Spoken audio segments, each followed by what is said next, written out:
Welcome to the Compassionate Recovery Podcast, the show where we explore healing from sex and porn addiction, betrayal, infidelity, substance use, and everything in between. Wherever you are on your healing journey, I'm glad you're here. Welcome. My name is Jeremy Mast. I'm a licensed therapist. I'm a certified sex addiction therapist, a certified partner trauma therapist. I'm also the clinical director and founder at the Center for Integrative Change, a therapy and coaching practice dedicated to helping those struggling with and affected by sex and porn addiction, betrayal, infidelity, and addictions. We help them transform their lives. Recovery is not a straight line. We need compassion at every step in the way. So, wherever you are, now that you're here, pull up a chair, take a breath, and let's dive in.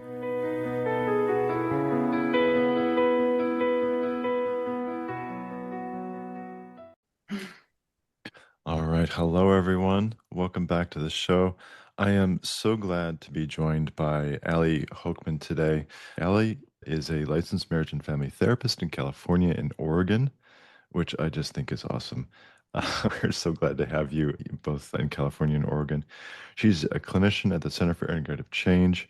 She specializes in trauma, attachment, couples therapy, therapy intensives, and ketamine-assisted psychotherapy, which I'm so excited to talk with you about today. Allie is passionate about helping people understand the ways their experiences, relationships, and nervous systems shape their lives, and believes healing becomes possible when those experiences are met with compassion, curiosity, and connection. Allie, I'm so glad you're here. Thanks for joining us. Thank you for having me. I'm really excited to be here and to talk about ketamine-assisted psychotherapy. Me too.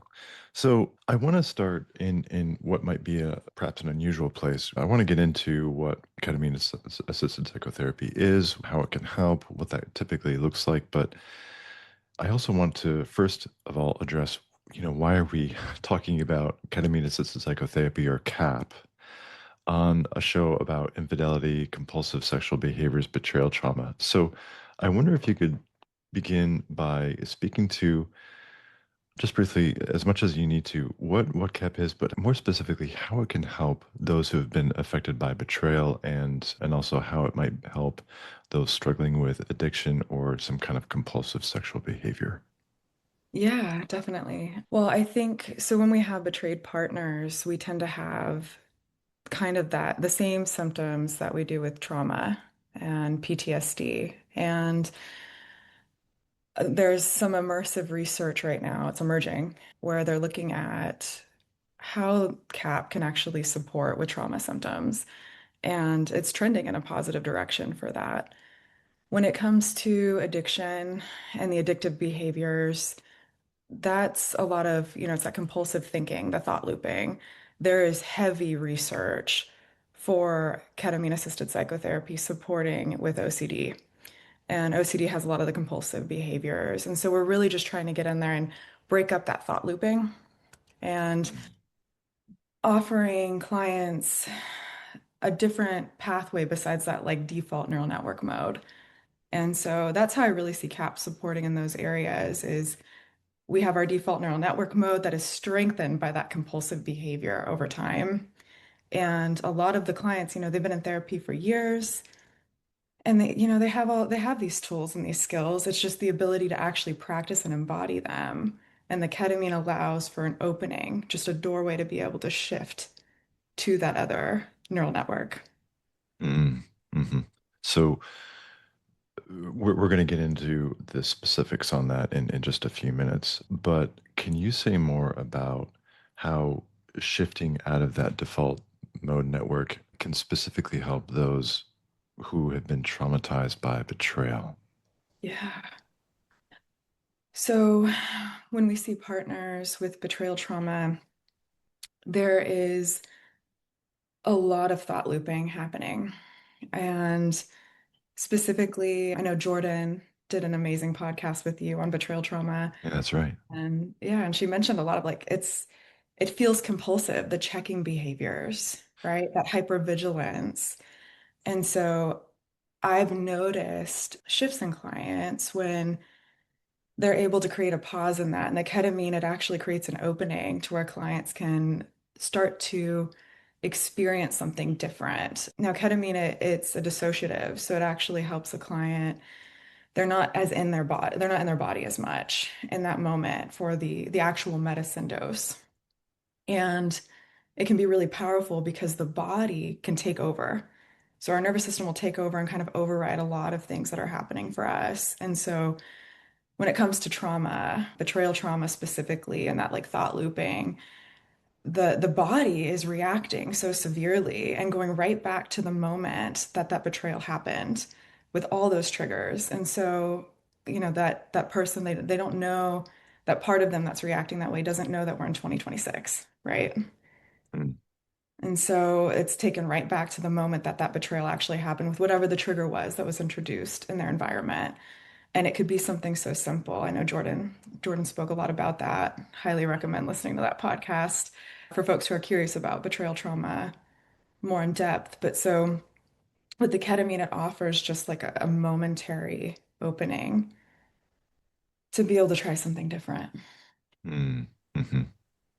Yeah, and you're referring to this thought looping that we see so often with betrayed partners. This thought looping that the is part of the traumatic response that we see with betrayal trauma, and that sort of safety-seeking, investigatory behaviors, the constant ruminations about what my partner's doing or how he might still be acting out. All of these intrusive and often very unwanted thoughts that are the nervous system's way of telling us, hey, we're still in danger. Hey, we have to still be on the lookout here for any possible threat, which is the trauma system's job to do to help us deal with those threats. And so, by definition, trauma is the experience of feeling stuck in the traumatic event in the past, in the present, and living as if that were still true. And especially in early recovery, that is a real struggle for betrayed partners, right? Because we talk about boundaries, we talk about creating safety in the relationship after discovery, especially, but it can be very difficult for partners to find safety, to regulate their nervous systems, because they can be very fearful that the betrayal is still happening. Yeah, definitely. That was said really well. Mm, hmm. True. Yeah, I agree with you. And the hypervigilance too. It's the nervous system, they're always on guard. It's this experience of it's just that heightened, yeah, always checking, heightened startle response to, Hmm. Yeah, yeah. it can happen. Yeah. It's really hard to shift out of that, I think, when your nervous system's stuck in that. Hmm. Yeah. So for betrayed partner, let's just focus on betrayed partners for just a second. I'm sort of thinking out loud here. When in the healing journey of a betrayed partner, when might be a good time to consider ketamine assisted psychotherapy? Oof, that's a great question because I think a lot of times couples come to us at various points in their journey. Like sometimes the discovery was a year ago, right? Yeah, that's true. And they've been trying to figure it out on their own for a year. And so really it's with each individual that we're screening, are they appropriate for ketamine therapy? Do they, if they're having the thought looping and it's causing a lot of distress, that might be a good point even in trying, especially if they have tools already and they've been working with an individual therapist and they're not seeing much of a shift happening and they feel stuck. That's usually when I'm looking at bringing CAP on board is someone feels really stuck and nothing's been working for them. Hmm. Yeah. I like that. That's a really great point. Everyone's journey is so different, and you're right. We do get a lot of folks who have been on their healing journey for a while, and they might feel stuck. They might feel stuck in these unwanted and intrusive ruminations, this thought looping pattern, stuck in checking behaviors, these safety seeking behaviors that are so often a part of recovery from betrayal, and they can really struggle with those behaviors. They feel and continue to feel out of control, and can be so painful for partners, right? Definitely. Yeah. So ketamine therapy can be a way of expanding the available neural networks in our nervous system so as to then, by extension, expand behavioral possibilities and how we manage our thoughts and emotions. Yeah. No, definitely it can. It Hmm. definitely does. And I think too, the other piece of that is like it's also great. It can be great for the sex addicts too. It Hmm. because they're compulsive behavior as well. Yeah. Hmm. Yeah. When I think about CAP for those struggling with compulsive sexual behaviors or addiction, you're right. You mentioned earlier on that the research on CAP with regard to addiction is very promising. And I think that we're just starting to see the sex addiction field explore treatment possibilities for those who are struggling with addiction. I think about CAP for the addict or the person struggling with sexually compulsive behaviors at least 6 months after discovery, when he's got 6 months of sobriety. There's some really good support in place. He's been through disclosure. He's ready to start that deeper work on child family of origin trauma, those deeper attachment wounds. I've heard some really good things about some work that other clinicians in our field are doing specifically around unresolved attachment trauma and using CAP to affect that. I appreciate you too mentioning the timeline too for sex addicts, like looking at that 6 month mark because it's so important. One of the screening processes for sex addicts I'm looking at is are they taking accountability for their actions? I don't want to be bringing CAP in to their treatment if I'm not seeing some accountability there. And I'll typically bring that in later once the accountability is on board. Hmm. Yeah, that's great. Yeah, we want someone who is really in this work. They're active in their efforts to recover. They're making good use of their social support, whether that be a 12-step group or some other kind of group, right? So they've got a really good foundation and they're ready to take that next step. They've got a good handle on their behavior. They're able to manage their any urges that might be coming up. They're able to negotiate those successfully, maintaining their sobriety. And so the deeper trauma work isn't going to, and this is something that we look for, right? We want to make sure that any deeper trauma work isn't going to trigger any kind of compulsive behavior. Yeah. And that brings up a great point too when it comes to betrayed partners. I mean, we're also wanting to make sure that there's some for both, right? For both the addict and the betrayed partner, there's some stability. And so that there are tools there, that they do have some ways of grounding. And that's something that, if a client just walked in my door today and wanted to do a CAP, that's something that I'm assessing for. I'm not just jumping right in. I want to know that they have a way to resource themselves when they're dysregulated. Even if they're not able to use that tool constantly and turn to it all the time, that's okay. I just want to know that they're capable of Mm-hmm. accessing that tool, that they have a toolbox. Hmm. Yeah, I love that. It's so important to have that toolbox available to us Mhm. as we engage this deeper work, right? Yeah, that's so Definitely. important. So let's back up here for a moment.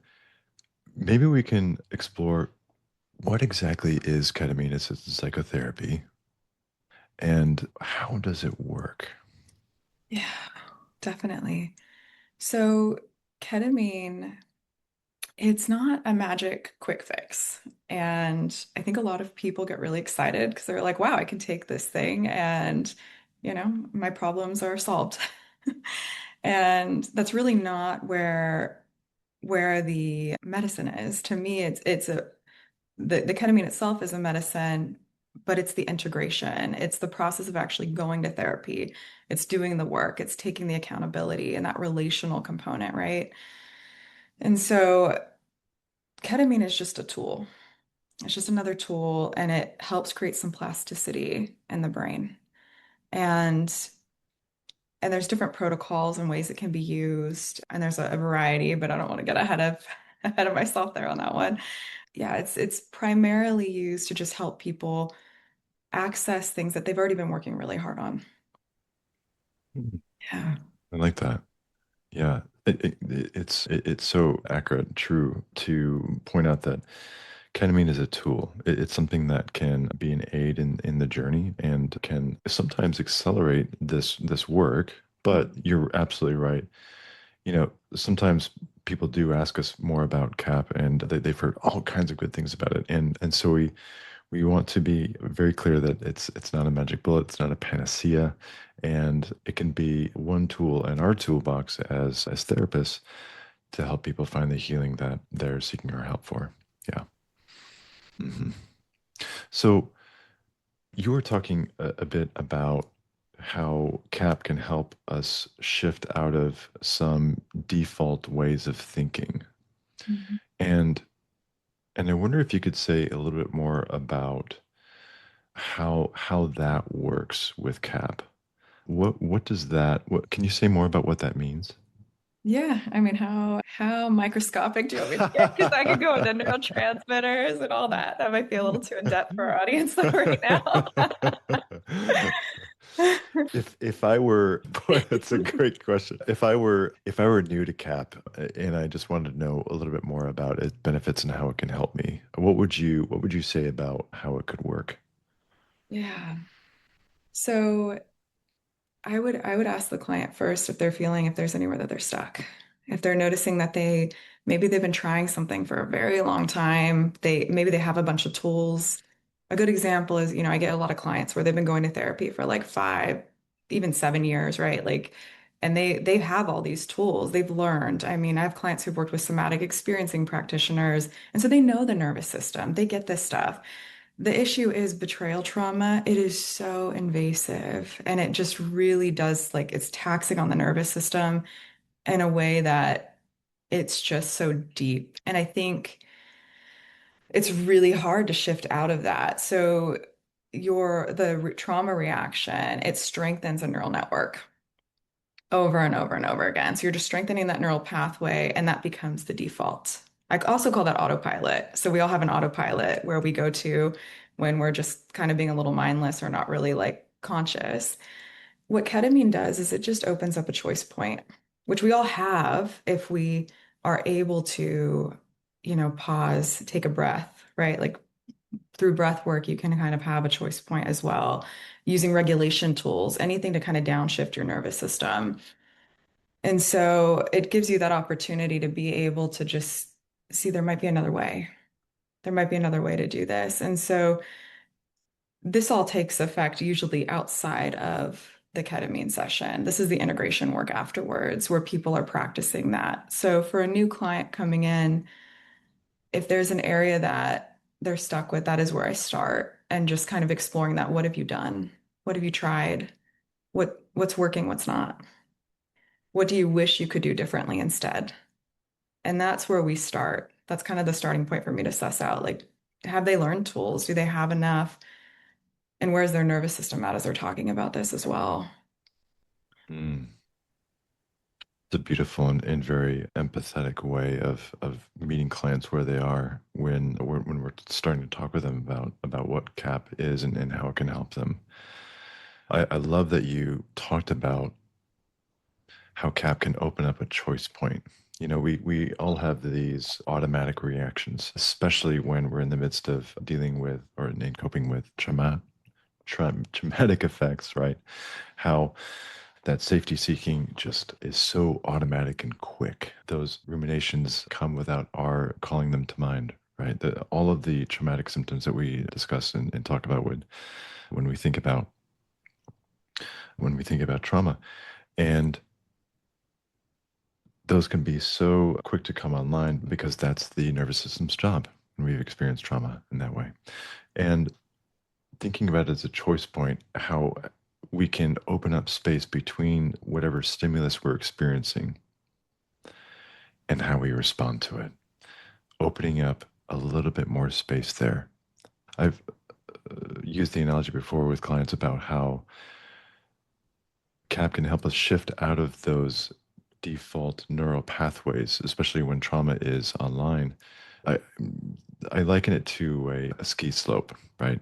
Ski slopes typically have pretty well-worn tracks where most skiers go, right? Those grooves in the mountainside are very well worn. CAP is almost like a fresh layer of snow. Yeah. It can temporarily suspend the psychological defenses, opening up a window for greater neuroplasticity to occur so that we can more readily choose where we want to ski. I so agree. I love that you talked about the psychological defenses too. And I feel like that's actually probably just knowing you and your background, that might be a good area to touch on too, is the psychological defenses that and how CAP can support with that. Like what do the psychological defenses look like? Oh, for those struggling with addictive behaviors or compulsive behaviors, some of the most common ones that I see are what I call the big four: justification, minimization, rationalization, and denial. Simply saying that something in my experience or something in your experience simply isn't true. Justification, rationalization, they're often ways in which I am seeking to reduce the internal experience of what's called cognitive dissonance, which happens when I have two internal states that are juxtaposed within me and causing internal discomfort. So if I have a thought, for example, that I want to act out, but that I probably shouldn't, or that this would hurt my partner, right? That's a lot of dissonance. And because what we know about addiction is that it engages those very mechanisms in the brain that are called upon for survival, right? We associate addictive behavior with our emotional survival, which is why they have such power. When when we use CAP, we can open up other possibilities. Instead of so quickly engaging in the same defenses that we used to, we become more able to choose different courses of action and engage in different behaviors, right? Also, how to be more honest with ourselves, which I think CAP really encourages. CAP also, and we've talked about this a little bit in supervision and consultation as well with the rest of the team. We've noticed as a team how CAP can be so powerful in reducing shame, Thank which every addict, everyone who struggles with compulsive behavior struggles with to some degree. Well, and also, I love that you brought up shame because I know when I work with betrayed partners too, there's also a lot of shame sometimes for them. I've seen it where it's the shame in how long they've been self-abandoning and the times that they've tried to go back and sometimes betrayed themselves and behaviors that they've had by not holding to their boundaries. And so I think that CAP can also support betrayed partners in that way and also the addict as well. Which leads to another good point is, CAP can be done individually. It can also be done as a couple. And that's Hmm. something that I think can be a really beautiful healing experience for couples that are working on trying to come back together or to even just heal the foundation of their relationship and that friendship. Mm. I want to, that's so interesting. I want to circle back to that in just a few minutes. No. Can you tell us more about, okay, now that we have some understanding about how CAP works, what does CAP actually look like? Oh, yeah, definitely. So there's lots of different ways to receive ketamine, right? Mhm. And through our center, we use lozenges. And the process for it is, I'll back up just slightly more, is the process is we're partnered with Journey Clinical, and they are the folks who do our medical side of things. They screen individuals. We're also screening in partnership with Journey Clinical. And so they actually get to hop on with a medical provider who spends like an hour and a half with the client and really going through all these different areas that are super detailed. And before the client even gets to do that intake with them, I've sent over a huge detailed questionnaire filled out with a full history for this client as well. And for me, I've coordinated care with a lot of their other providers just to ensure there's nothing I'm missing. And once that's cleared, based off the client's weight, they are given a dose. And it's just enough to create a dissociative experience. And now everyone's different, right? Our tolerance, the way we digest things, all of that. So that dose may not give a dissociative experience. So I just want to make sure I'm checking in on folks' expectations here because you might not have a full psychedelic experience, and that's okay. Yeah. Yeah. Yeah. Hmm. And so that's the before the session. And so Journey Clinical will send enough for 2 sessions for a client. And so you have your first 2 rounds, and before we even do the actual session, I am working really closely with the client on figuring out how they want the room set up. What are their triggers? What is going to make them feel safe? Everything is consent-based in our work, and it's all of it is an opportunity for healing, especially for folks. I mean, when I'm thinking about, I mean, this is a whole other pathway, so we don't have to go super in depth. But when we look at sex addicts, a lot of the times there's a huge trauma history there. Oh, yeah. And same with betrayed partners as Mm. well. So it's like folks have typically there's histories. And so I want to make sure, and I think as a center, we're all making sure, and we're very sensitive to, you know, are folks consenting to each part of their treatment, that we're really meeting them where they're at, and they're in control of that. Mm. Yeah, Mm. I'm so glad that you emphasized that because, as we talk about getting into trauma, and as I talk about suspending psychological defenses, it is so important that the client feels comfortable, that the client feels safe to go there. definitely. And that already alone, I think it offers so much for a client. It's also a big part of the learning process too. Like I've had clients who told me, I actually don't want to do it at the office. And I'm like, okay, I'm okay with that. And they're able to do it at home. Every client has a chaperone. And that's someone who, I have their phone number. I'm seeing them on screen at the beginning of the session. And we have usually met prior to that session and just kind of solidified a safety plan just in case. Fortunately, and I will knock on wood, I haven't had a bad experience yet with any client. That's not to say it couldn't happen, but anyway, so what that looks like is the client they get to pick their space. What that looks like is there a smell that they want in the room? And I actually like to use a certain scent because I'll bring that back in the integration sessions just because the neuroscience behind that it's scent is really connected to memory and it's very strong. So if we're wanting to trigger something too in the work to help a client shift something or they're thinking around something, we can bring things in for that too. And so the client's really talking about what they want this experience to kind of provoke. And we can't control everything. And I think that's a big lesson that CAP teaches a lot of our folks. We can't control everything. And so we just try to control the environment as much as possible, create a safe space and make sure that the relationship feels good and that their chaperone is someone that they trust. Mm. Yeah. Yeah. All of that is so important for creating safety, isn't it? Mhm. Yeah. I really appreciate how you stressed how the client has so much freedom and autonomy to choose the environment, what that it's going to look like, whether they do it at home or the office, trying to make themselves feel as comfortable and safe as possible. Establishing a trusting relationship with that client is so important because no matter what we're doing, we believe, and this is one of our values at our center, the relationship heals. Yeah. Our relationship, the therapeutic relationship, is ultimately what heals, whether we're doing CAP, EMDR, or just straight up talk therapy, right?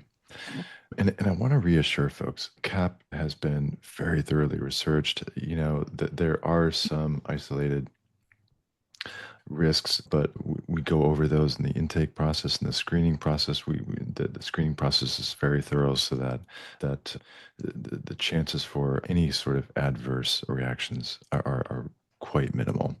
More than that, if we're tending to those elements that create safety, that's going to further reduce any possible adverse reactions or events, right? Definitely, yeah. Hmm. And the way the dosing is, the concern is more about heart rate or allergic Yeah. reactions than anything. The dose is not that high. And it's also broken up in your first 2 sessions where it's phased. And so, and you have a choice point at each one, which I love that for clients because sometimes a client takes one ketamine lozenge and that's enough. There's been times where I've had clients where they don't want to take all three and they're getting something out of it and they're seeing shifts afterwards and that's enough for them. Some folks want to take the two, and then there's a booster that's included. The booster just sustains the experience. So if the client likes what they're feeling and that feels like enough, the booster will sustain it. And that dose is different for everyone based off their weight. So it's not, it's fairly, we're monitoring closely. And that's the other thing. We're also taking blood pressure beforehand, and the medical provider is screening all the medications a client's on to determine what they need to not be on during the session. And along with that, too, they give us the blood pressure. We check it before, and then we also check it before they leave the office. Yeah. Yeah, yeah, yeah. That's great. So we're very thorough on all of that, right? I love that you outlined all of that. I want to highlight something that I often hear as an objection, especially from those who are in recovery from any kind of substance misuse. Oftentimes I know where there's you're going. yeah, you know where I'm going. I mean, I'm sure you've heard this as well, right? Yeah. How understandably people are concerned.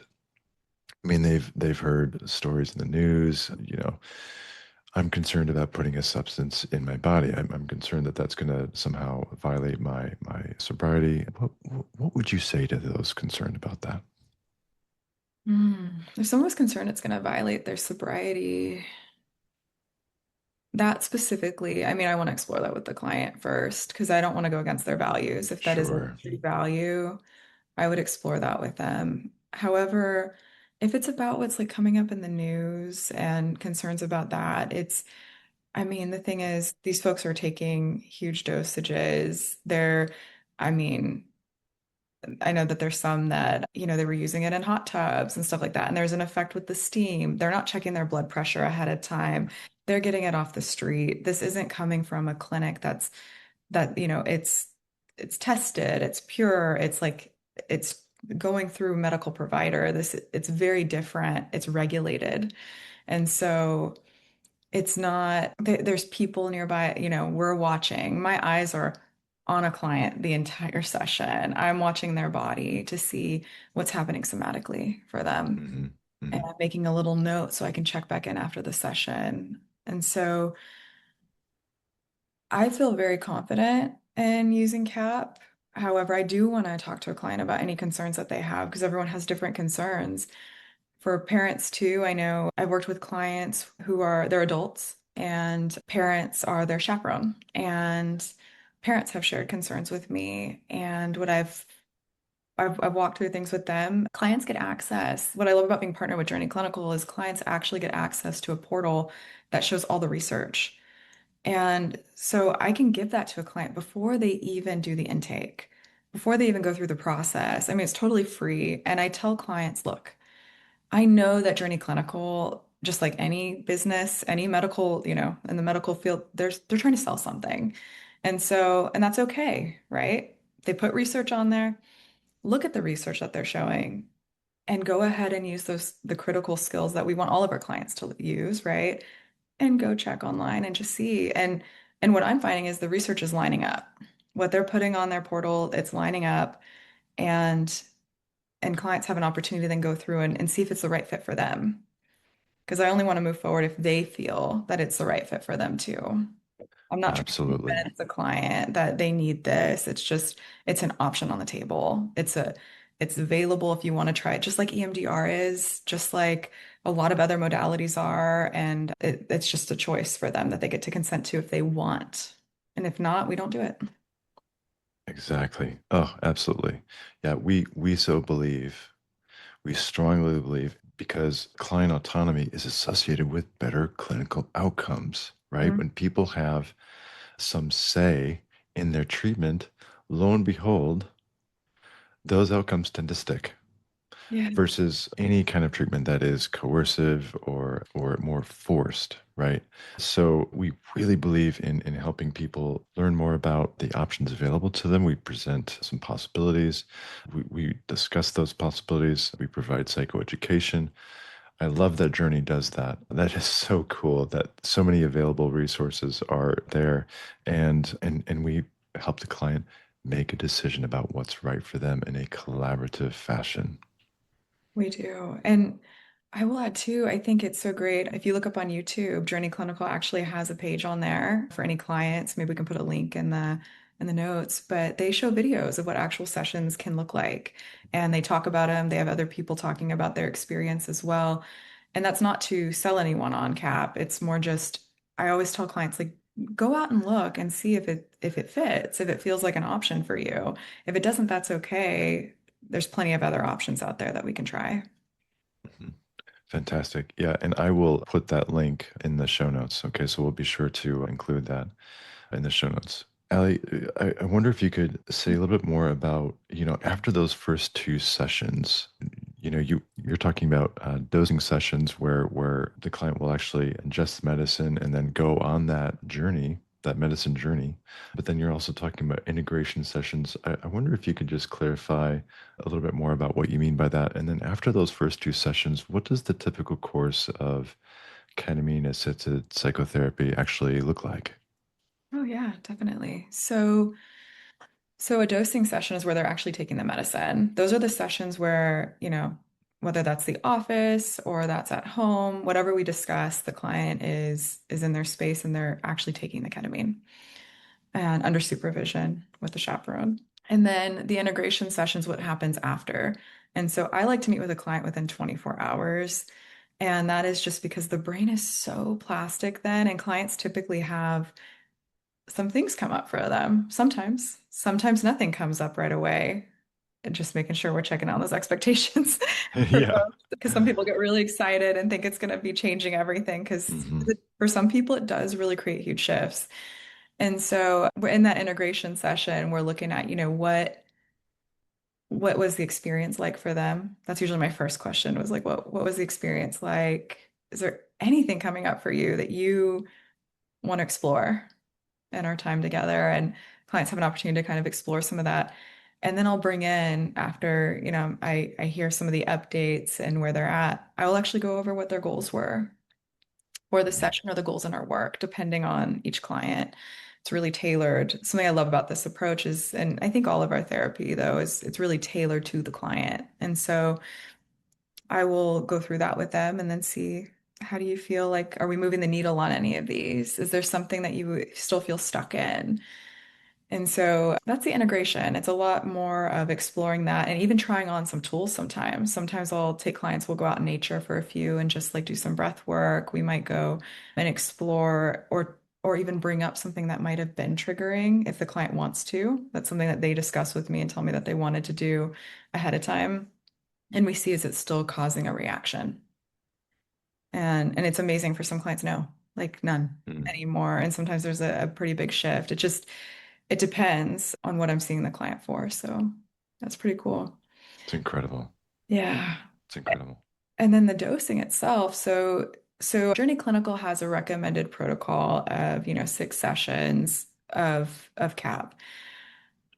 And I know, I think, I don't want to speak for all of us at CAC, but I feel like most of us would probably agree with us is, it's up to the client fully of like, I don't stick to a hard protocol. I Yeah. share what the research says. And they say that, do the reason why the 6 time protocol and spaced out within 2 weeks of each other, and you could do it as early, you can even do it a week apart. It's because it's creating more plasticity. And so I love your analogy of the ski slope. It's helping to add more new layers of snow so that you have a choice to go a different route and form those grooves. And it's doing it at a faster pace. And so, which just kind of it's like compound interest. It's making it a lot faster. It can for some people. However, not everyone it doesn't always, it's not always something that everyone wants to do that many of. I mean, I've had a client come in and they just did one session. I'd worked with this client for years and massive shifts, huge in their addiction, work like the sex addiction, work with the shame, no more shame, really, very little, I should say. The extreme reactions to things and feeling just being able to hold space for a conversation with their partner about what happened, they were able to sit there and actually hear it all without a big reaction of, just saying something like, something that would trigger the partner. And so I think it's possible to get some shifts off a dose. It doesn't have to be the full six, but that is the recommended is the six, and then doing a booster as needed. So like if 6 months down the road, you're like, I did the protocol of the six, and I'm feeling a little bit like off, or I could use a little boost. You have the option to do another round of ketamine therapy. That could be one dosing session, that could be more than one. And so it's fully flexible with the client. And Journey Clinical does support this as well. They just are showing in the research that the six is most effective. Mm. Mhm. Yeah. Ah, that's beautiful. I am always so moved when I hear about such powerful experiences with CAP. Ah, I just get so inspired and excited by how powerful this medicine can be. And boy, I wish we had more time. I guess we'll just have to have you back on the show sometime, right, Allie? Yeah, I'd love that. Yeah, we definitely can. It has been such a joy to have you on the team for some years now, right? How long has it been? 3 years? I think almost Something like that. yeah, Yeah. a little over two, like 2 and 8 months Oh or boy, something like that. Yeah, it's boy. been a while. Time flies. Yeah. Yeah, It really it really does. Again, it's just a wonderful privilege to not only have you on the show, but to get to work with you every day. So, if people want to connect with you, how can they find you? through the Center for Integrative Change website. If you go on there, you can actually go look at my profile there. And Mhm. if it feels like a good fit, I mean, feel free to reach out. We offer free consults, and that's something I'm happy to speak with anyone. And if I'm not a good fit, or I feel like there's someone who would be a better fit, I have no issue offering referral at all. Okay. Yeah. Thank you. Thank you. Yeah, if you want to schedule a free consultation with Allie, or there's some links in the show notes which you can also check out. So, Allie, again, thanks for being here. I know again it's early for you, and you were so gracious to come on today. So I really appreciate it, and I can't wait to have you back. I can't wait to be back. And thank you so much, Jeremy. Feelings mutual. I've loved working here, and I've Mhm. loved getting to be a part of the Center for Integrative Change and the journey here. I mean, it's just amazing the work that we're doing with clients and the way that the center is as well. It just our practice, our values. It's a special place to be. Glad you're a part of it. Me too. Yeah. Well, thank you, everyone. We'll see you all next time. Definitely.